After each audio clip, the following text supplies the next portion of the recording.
E aí, professor, já acabou já, filho?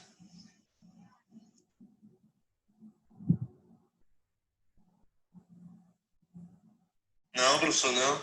Porque, tipo, ela era... Os níveis de glicose dela era muito alto antes da doença. Só que ela não cuidou, né? Aí virou isso, virou a DRC.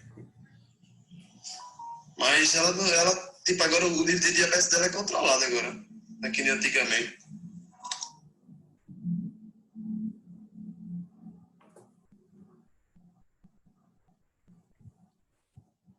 Bom dia, Thaís.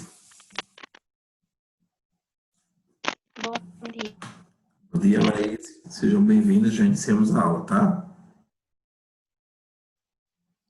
Entrei um pouco atrasado também, porque eu estava terminando a aula mais cedo.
Gente, bom dia. Só dá o tempo que a gente inicia, tá bom? Se tiver alguma dúvida, pode falar, tá ok? Só dou aquele tempo para que a gente possa iniciar a aula, né?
Olá.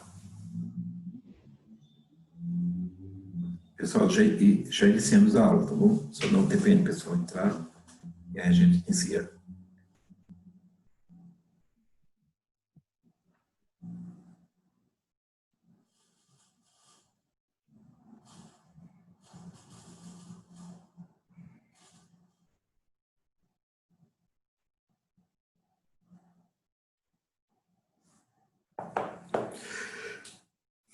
Daqui, quem foi que assistiu a aula segunda-feira? Eu sei que Mara assistiu, Thaís assistiu, Laís e Maiara. Você assistiu, Laís?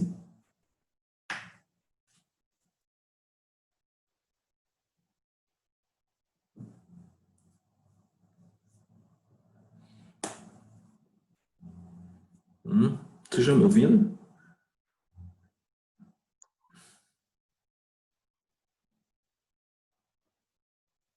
Quem está me ouvindo, gente? Bom dia. Bom Tô dia. ouvindo. Está ouvindo? Laís e Minério está ouvindo. Débora está ouvindo. Josimara, Thaís. Ouvindo também, professor. Show. Tudo certo. Professor, Oi. uma dúvida. Essa aula é para começar de 10h30, né?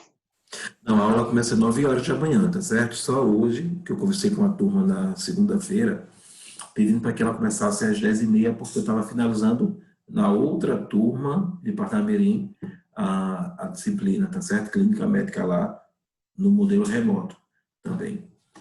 Tá certo? Tá certo. Agora, no meu caso, eu só vou poder assistir o primeiro tempo, por causa que eu trabalho e eu saio de casa de 11h30. Sim, tá? Dá para ser isso. Tá ok. Tá certo. Eu vou aguardar então a aula. Tá. Porque vai ser de 9 horas, tá certo, Laís Minério? Só por causa disso, eu falei com Viviana e ela pediu para botar para as 10h30. Tá, vamos lá começar a aula. Então, no último encontro a gente falou sobre, né, o espaço físico além de uma estrutura de urgência e emergência e os critérios ali para que funcionasse uma urgência e emergência, tá certo? Hoje nós vamos falar sobre o protocolo de Manchester, tá? Para que a gente possa estar... Com licença. Não? Laís e Maiara não está conseguindo ouvir você. É porque quando a Laís Maiara entrou, ela não incluiu o microfone. Laís Maiara, você tem que incluir o microfone para que ele esteja aparecendo ali como ferramenta de você poder me ouvir. Fala para ela, Débora, depois. E poder falar. Tá? O microfone não é só para o aluno falar, não, é para ele poder ouvir. E quando o aluno entra, se ele não incluir o microfone ali na opção, ele não vai ouvir nada. Tá? Vou falar para ela, que eu vou digitar agora aqui para ela.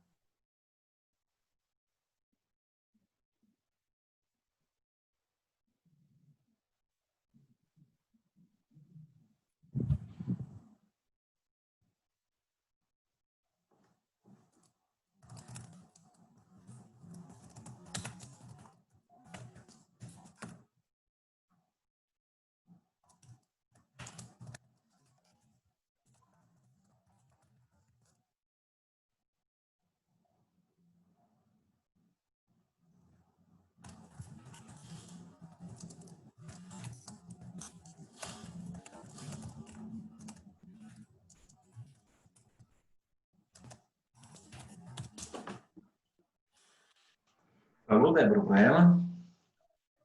Por isso que Ela está tentando. Por isso que quando eu inicio a aula, eu já inicio ali, tentando conversar com vocês, para identificar ali o aluno que não ativou o microfone. Eu acredito que ela já conseguiu, já está aparecendo aqui para mim. Não é isso, Maiara? Pronto, professor, agora eu... Pronto. Que aparece para mim aqui o microfone de vocês. Quando não está aparecendo, eu sei que o aluno não incluiu o microfone, e aí com isso ele não vai conseguir ouvir a aula, tá certo? Pessoal, eu não sei se vocês viram na reportagem falando sobre o retorno das aulas, né? Passou no jornal, alguém viu? Viu não, né? Tá certo. Eu também não ouvi. Houve um comentário ali no grupo de algum aluno, eu não tive tempo de ouvir, que eu passei o dia em sala de aula ontem, online, Eu não consegui ouvir, mas eu fiz um comentário de que vai acontecer só em dezembro, né? E aí vocês estão fazendo esse diferencial, vocês estão adiantando o curso de forma remota, né? Porque é uma perca, é um prejuízo muito grande você perder um ano de sala de aula ali e aí querer voltar só quando as aulas presenciais voltarem. Isso é um prejuízo enorme para um aluno em termos de mercado de trabalho, tá certo? Em termos de entrar no mercado de trabalho, né? Então aí vocês já estão fazendo diferente, fazendo isso. Apesar que a turma tem uma resistência grande, né? A INF 21 é uma das turmas, acabei de terminar a aula aqui online com 25 alunos. E a INF 21 é a única que eu percebo a resistência nesse modelo, né? Eu acho que vocês já estão fazendo diferente ali com relação à INF 21 no geral, tá certo? Claro que eu também tenho alunos que não estão aqui presentes porque já concluíram a urgência e emergência comigo a semana passada, né? Isso, no final de julho, ali eu tenho uns alunos que já concluíram tudo ali, né?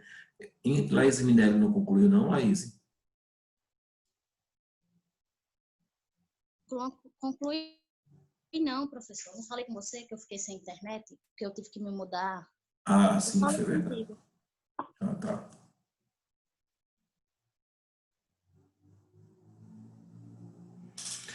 Então vamos lá para a aula, né? Vocês estão vendo minha tela? Eu já compartilhei? Não, vou compartilhar agora.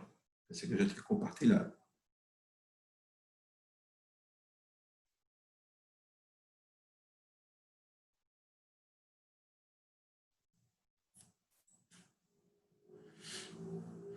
A gente está ali naquela parte inicial das aulas, tá, gente? E aí a gente vai... tá vendo a parte mais teórica ali, que aí não requer tanta prática, tá?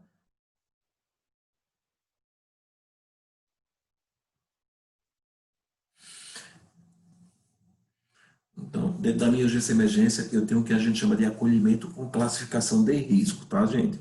Um acolhimento com classificação de risco, ela é fundamental hoje nos hospitais, seja ele privado ou público, tá?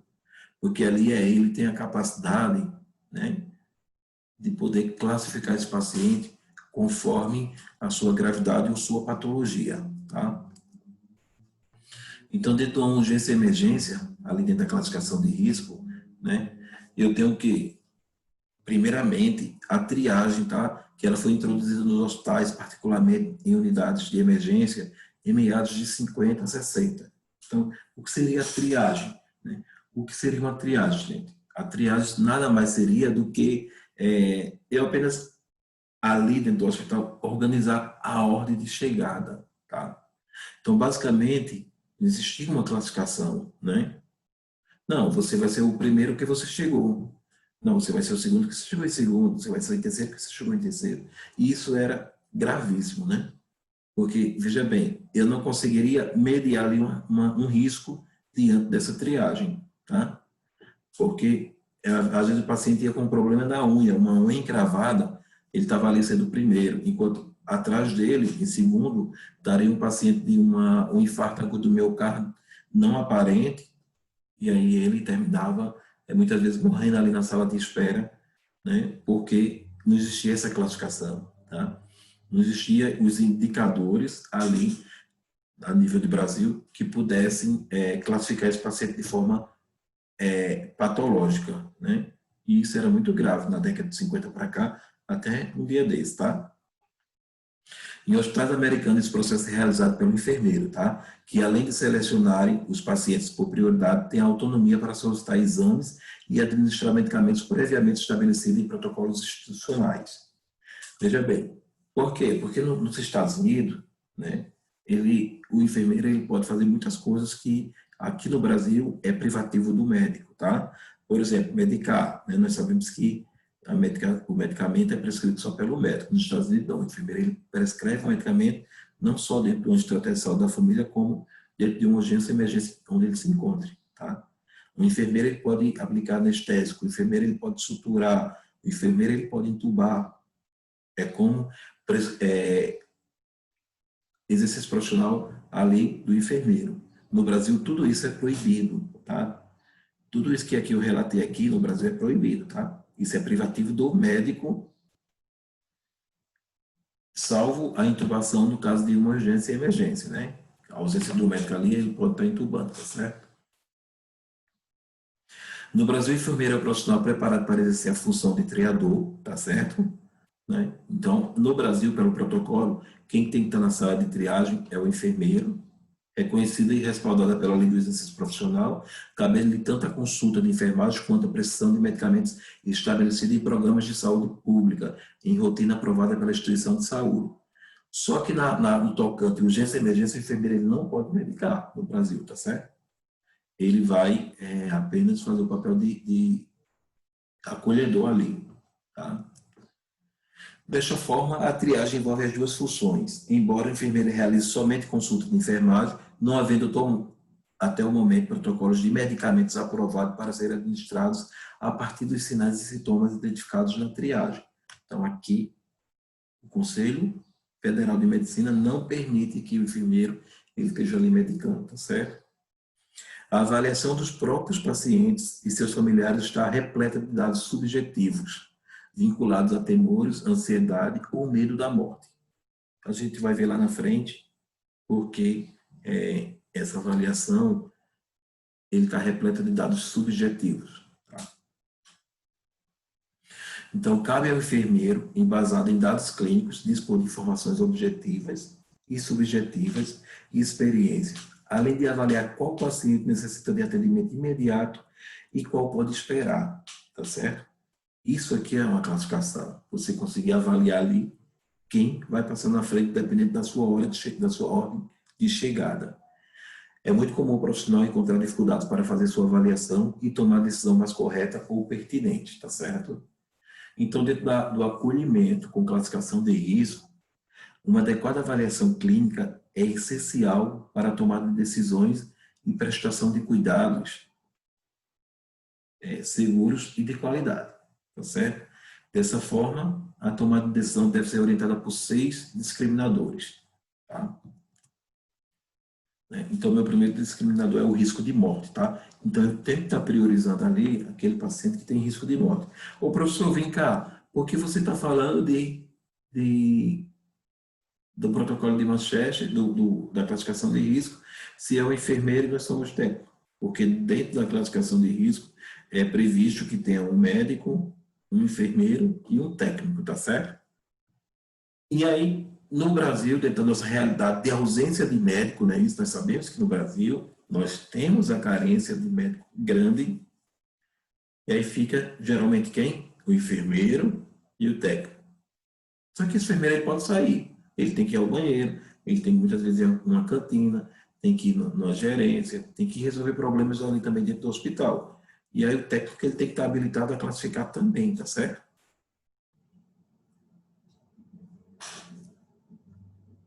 Tá certo, gente? Tá certo, professor. Tá certo, professor. Eu gosto de ouvir feedback, porque eu penso que eu não estou falando só.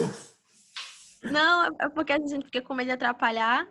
Isso, eu sei, não entendo, claro. Isso é verdade. Então, vamos lá, né? Então, risco de morte, né? Como eu havia falado, os meus discriminadores ali, que vai fazer com que eu me preocupe com essa classificação ali, de classificar o paciente corretamente, é o risco de morte, tá? A dor, né? O paciente ali apresentando dor, hemorragia, tá? Esse paciente, se ele tem uma hemorragia ali, ele tem uma classificação ali bem considerável, tá certo, gente? Né? Nível de consciência, tá? Se esse paciente tem um rebaixamento de nível de consciência, tá? Eu estou ali com um paciente que pode ser grave, pode ser um AVE ali hemorrágico, que põe em risco a vida dele, né?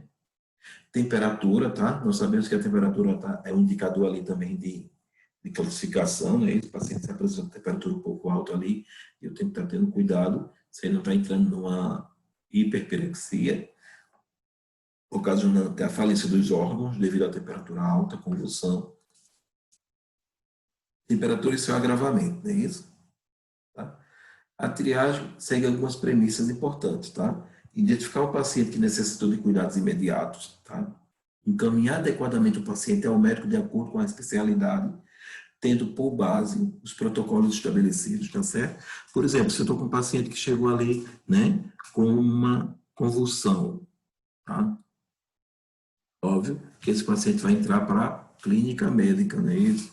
Agora, se eu estou com um paciente, tá? Que ele convulsionou e caiu, né?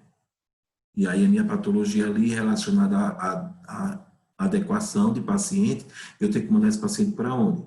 Eu tenho que mandar esse paciente para o trauma devido à queda, analisando se houve algum fator importante nessa queda, ele vai entrar pelo trauma. Classificação de risco vai mandar ele para o trauma, o cirurgião geral lá avalia e manda ele para a clínica médica, tá? Mas veja bem, é uma convulsão.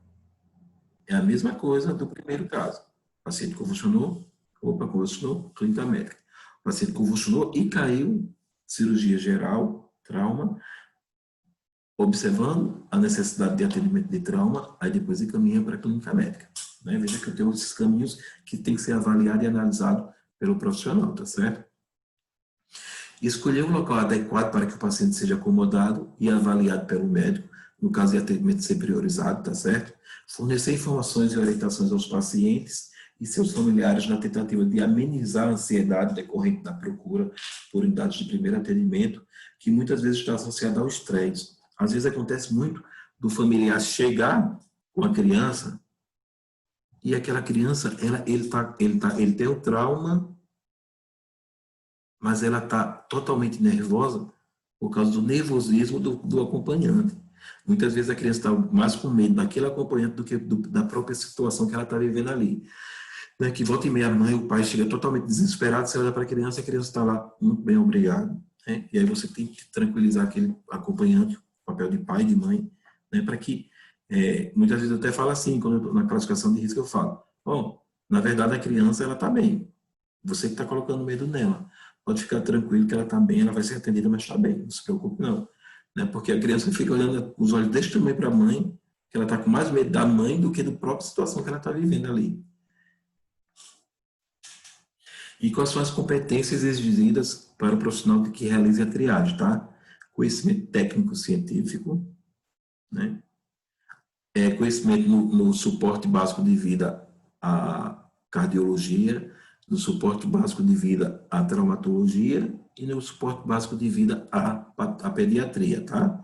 O ACLS é a cardiologia, o PALS, PALS, é suporte de vida a atendimento à pediatria, e a TLS é suporte de vida ao tratamento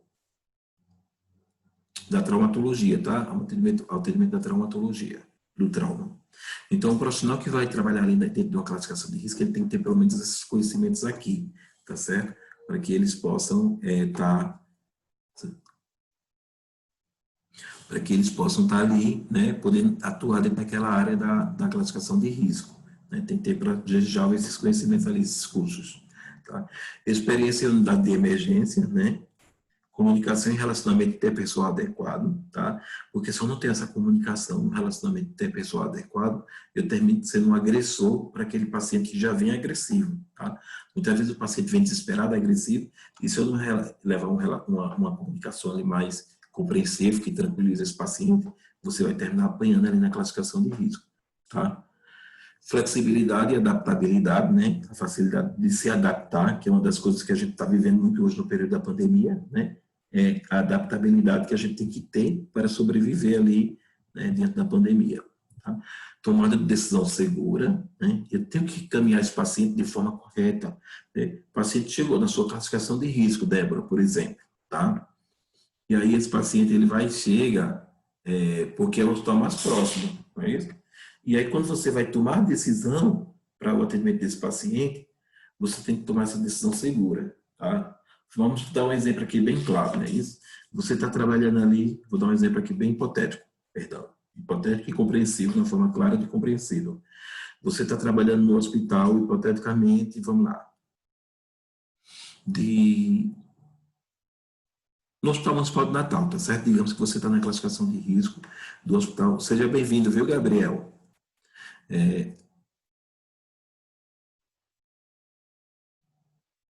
Gabriel, está me ouvindo, Gabriel?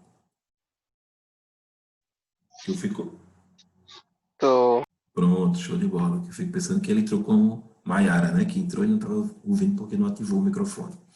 Então, vamos lá. Débora está lá na classificação de risco do Hospital Municipal de Natal. E aí, Débora se depara com um paciente, né, que foi picado por um escorpião, né? E aí, o paciente chega lá, ela vai lá e relata: senhor, esse atendimento seu não é aqui, né?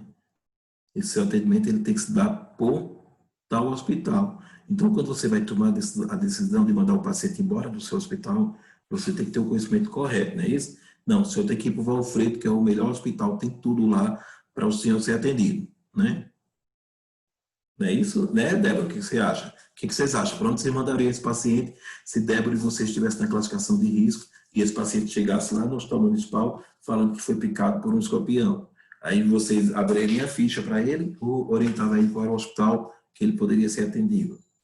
Bom, se não tem atendimento naquele hospital que eu trabalho, mandaria pro Giseu Trigueiro, né? É onde tem especialistas justamente para no caso, picadas de animais, né? Animais peçonhentos. Exatamente, né? Exatamente, isso mesmo, Laís Maiara. Né? Esse paciente ele tem Ter que o se direcionar. conhecimento, né, de determinados hospitais. Isso, eu tenho que entender o Concordo, fluxo. teria que fazer o encaminhamento para onde tem um atendimento especializado. Já que naquele local que ele foi atendido não ia ter o atendimento correto. Isso. No seu caso, você mandaria ele voltar do hospital que você estava ali na porta de entrada, né? Como classificadora, você estaria orientando ele onde é que ele seria atendido adequadamente, não é isso? Isso. E aí E se seria o tivesse hospital. como fazer algo por ele ali mesmo, eu tentaria adiantar alguma coisa. Quer tentar isso? Exatamente, né? É exatamente isso mesmo, né? Então, quando eu tenho essa tomada de decisão, eu tenho que mandar esse paciente para ser atendido no local correto, não é isso? Eu tenho que mandar ele para o local com o menor tempo possível ali, de acordo com a patologia que ele tem pré-existente. No caso, aí, como vocês citaram aí, o Hospital Giseu do Trigueiro é o de referência para o encaminhamento desse paciente com a picada de inseto, né? E aí eu tenho que ter esse raciocínio clínico ali, avaliar se esse paciente precisa de um pré-atendimento ali, antes dele ir para o Giseuda, ou se ele dá para ir para o Giseuda sem nem estar no hospital que você está ali na frente, tá certo? Né? Não, mas ele está começando a aparecer um edema de glote, está inchado o rosto, né? Ou ele precisa entrar com um antialérgico ali para depois ir para o hospital. Pessoal, sempre que a gente falar, não esquecer de colocar o microfone no silencioso para não gerar ruído, tá? Pode falar à vontade, eu gosto muito quando o aluno está falando, mas sempre falou, terminou, silêncio no microfone lá para não gerar um ruídozinho. Show?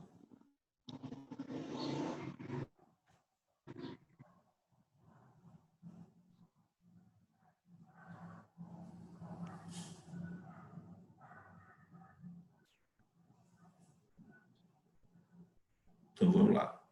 Né? Competência exigida para o profissional que realiza a triagem, tá? Não, já falei, né? Gente, é outra coisa. Se cair, quando completar os 40 minutos e cair sem eu ter falado nada, é porque é da plataforma Zoom, tá certo? A gente não tem dois tempos de 40 minutos, 10 minutos de intervalo, mais 40 minutos, ok? Então, completou 10 minutos, eu já vou estar na sala esperando. Aí, enquanto que você já conta ali também no cronômetro do seu celular, os 10 minutinhos, para a gente estar deixando a aula terminar mais cedo, tá? Professor, não vou poder assistir sua aula toda, porque eu vou trabalhar. Daqui a pouquinho eu vou ter que sair. Tá certo. Infelizmente. Estou até gostando da sua aula, viu? Por aqui. Tá bom. Fundamenta-se em 3 variáveis, tá certo? A gravidade do meu risco, o recurso necessário que eu tenho no meu hospital para atender esse paciente e o tempo de resposta, né?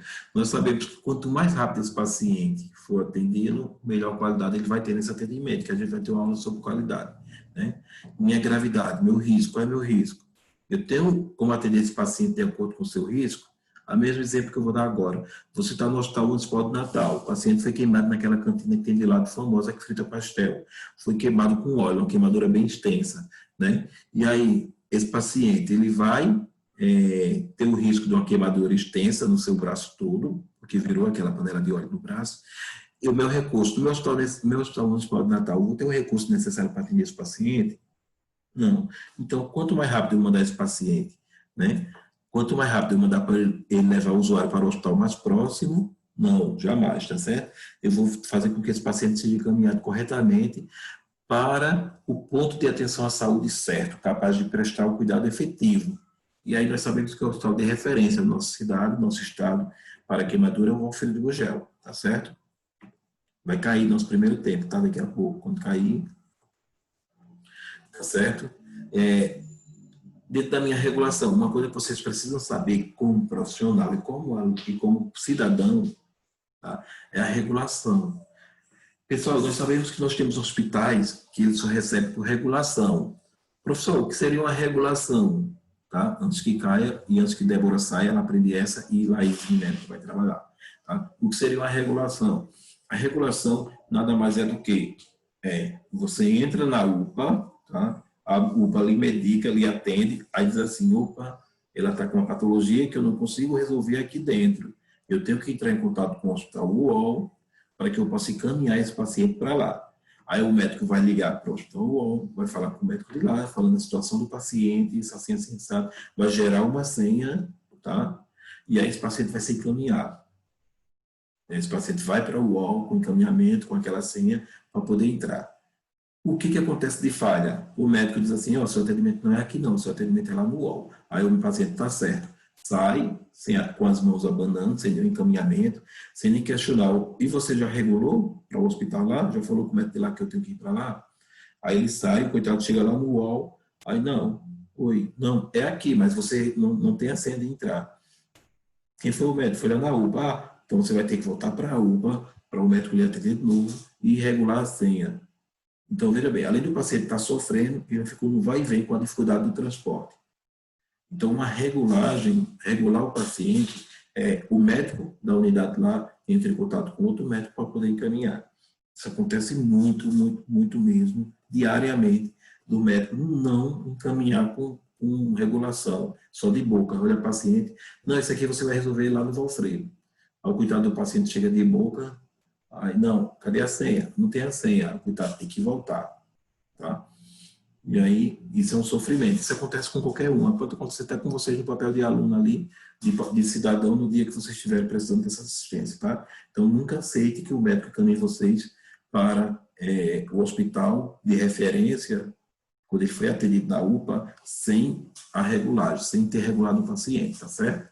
Se ele está dentro desse hospital UPA, ele tem que sair daqui com o agendamento do atendimento dele no outro, tá? E acontece muito no cuidado do paciente sair voltando, atravessando a cidade todinha, porque o médico não fez isso, tá certo? Então, a regulação, né? A regulação se configura, portanto, em potente ferramenta para a organização e indução das redes de atenção à saúde, com qualidade, efetividade, compromisso, responsabilidade, ética e solidariedade.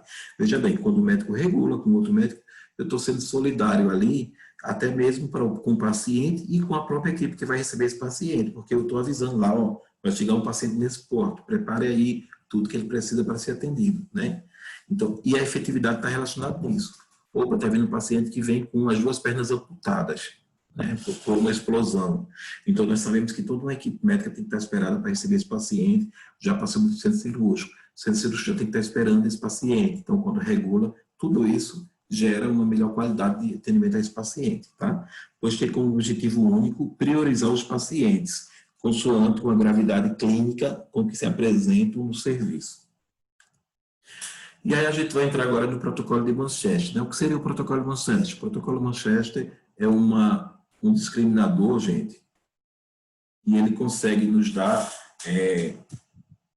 a classificação do risco do paciente. Ele foi criado no Reino Unido e ele é empregado em quase todo mundo pela qualidade desse protocolo, tá? Como ele consegue dividir as coisas ali de atendimento, facilitando uma qualidade no atendimento. E aí por isso que quase o mundo todo utiliza esse protocolo de Manchester.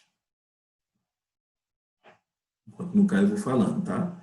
Quando cair, eu já sei que Débora e Laís e Minelli não vai estar mais, tá? Então, o protocolo garante o quê? Critério uniforme ao longo do tempo e com diferentes equipes. Ou seja, se eu estou hoje no plantão, na classificação de risco, eu vou empregar a conduta que amanhã, quando o Gabriel Araújo estiver ele vai empregar a mesma conduta que eu. Não pode ser condutas diferentes, não é isso? Para um atendimento. Tá? E acaba com a triagem sem fundamentação científica, que é aquela, opa, é por ordem de chegada, você chegou por outro, problema é seu se você está mais grave. Né? Garante a segurança do cidadão que será avaliado, do profissional de saúde, tá? É rápido, e ele é testado no Reino Unido, Portugal, Espanha, Alemanha, Holanda. Né? E depois foi divulgado para todo mundo aí, utilizando o protocolo de Manchester. O Brasil mesmo utiliza esse protocolo de Manchester. Tá? Tá certo? Gente, eu acho que vai cair agora, e aí a gente retoma a aula depois de 10 minutos, tá certo? Eu tenho mania de fazer, eu acho que vai cair, e aí o danado do Gusto não cai, e eu fico com o aluno aqui pensando que vai cair. Que esse Zoom é meio estranho. Uma hora você fica 1h30, tem dia que você fica só 40 minutos já cai. Aí, tá? Então, recapitulando ali, né? A classificação, o acolhimento com a classificação de risco, ele é fundamental hoje em dia para que a gente possa estar priorizando a ordem do risco e não a ordem de chegada, né? Tá certo? E está orientando o paciente com relação ao seu atendimento adequado, em que unidade vai ser, né? Onde é que eu vou ter atendimento para certa patologia? Porque nós sabemos que o usuário do SUS, ele não é um usuário educado, que eu digo educado no sentido de conhecimento do próprio sistema SUS, tá certo? Porque o SUS é do povo e quem controla o SUS é o povo. Mas só que o problema do Brasil é que o SUS ele não é de conhecimento público, no sentido de que o cidadão deveria conhecer a funcionalidade do SUS, né? Eu acredito que deveria ter a disciplina SUS dentro das escolas para que aquele aluno, ciência da área da saúde, fosse educado, né, na funcionalidade do SUS. Ele melhoraria bem e bastante para uma melhor qualidade de seus usuários, né? E aí o que acontece? O usuário termina segurando aquela patologia, aí ele chega no agravo e ele tem que ser atendido na alta complexidade, gerando um maior custo ali de atendimento. Que quanto muitas vezes ele poderia ter evitado esse alto custo na unidade básica de saúde com um atendimento primário e com o início daquela doença, né? Eu consigo reverter sem um custo maior. Gente, não caiu ainda, não foi?